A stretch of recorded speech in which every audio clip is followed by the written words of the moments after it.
কসবা কাণ্ড নিয়ে ফের বেসুরো শ্রীরামপুরের সাংসদ কল্যাণ বন্দ্যোপাধ্যায়। তিনি বলছেন যে যাই বলুক না কেন তিনি তার বক্তব্য জানাবেন। যদিও দল তার সাথে দূরত্ব বজায় রেখেছে, কিন্তু তিনি বলছেন তিনি তার অন্তরের কথা বলছেন, তাকে চুপ করানো যাবে না, তিনি প্রতিবাদ করবেনই। আর এদিকে একেবারে ছোট্ট প্রতিক্রিয়া দিয়েছেন কুণাল ঘোষ। তিনি বলছেন দলের নেতৃত্ব সবটা নজরে রাখছে, ব্যক্তিগত কোনো রকম মন্তব্য নয় বলেছেন কুণাল। কসবা কাণ্ডের শুরু থেকেই যেন বেসুরো গাইছেন কল্যাণ বন্দ্যোপাধ্যায়। প্রবীণ সাংসদের কথায় বারে বারে অস্বস্তিতে পড়ছে শাসক দল। পরিস্থিতি এমনই যে সমাজ মাধ্যমে পোস্ট করে কল্যাণের সঙ্গে দূরত্ব বাড়িয়েছে তৃণমূল, কিন্তু শ্রীরামপুরের সাংসদ থামছেন কই? রবিবার কসবা গণধর্ষণ কাণ্ডে মুখ খুলে ফের নিজেরই দলের অস্বস্তি বাড়ালেন কল্যাণ বন্দ্যোপাধ্যায়। গত বুধবার কসবা ল কলেজে গণধর্ষণের শিকার হন এক আইনের ছাত্রী। মূল অভিযুক্ত মনোজিৎ মিশ্র তৃণমূল ছাত্র পরিষদের নেতা। এই ঘটনায় রবিবার ফের দলের ছাত্র নেতাদের ভূমিকা নিয়ে প্রশ্ন তুলে দিলেন কল্যাণ। এত বছর ধরে রাজনীতি করছে, আমি এই জিনিস ঘটনা আমি শুনিনি, আমাদের দলে এসব ঘটনা ঘটেনি, এখন কেন হচ্ছে?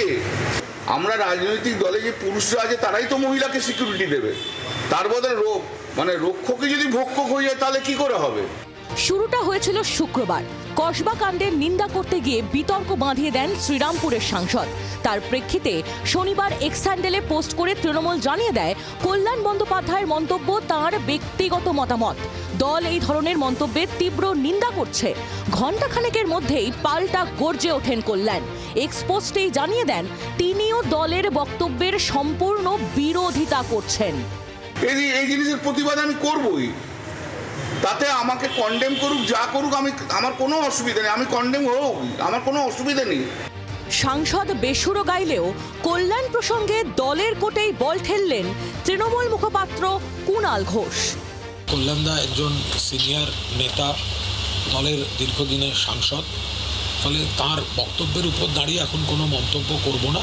আর যেহেতু তাদের এই মন্তব্য কেন্দ্র করে দলের নেতৃত্ব গোটা বিষয়টা নজর রাখছেন, ফলে এ বিষয়ে আলাদা করে কোনো মন্তব্য করব। সব মিলিয়ে কসবা কাণ্ডে বিরোধীদের লাগাতার আক্রমণের পাশাপাশি দলের অন্দরেও প্রশ্নের মুখে শাসক শিবির। ব্যুরো রিপোর্ট, জি 24 ঘন্টা। বাংলার আওয়াজ, বাঙালির আবেগ, জি 24 ঘন্টা।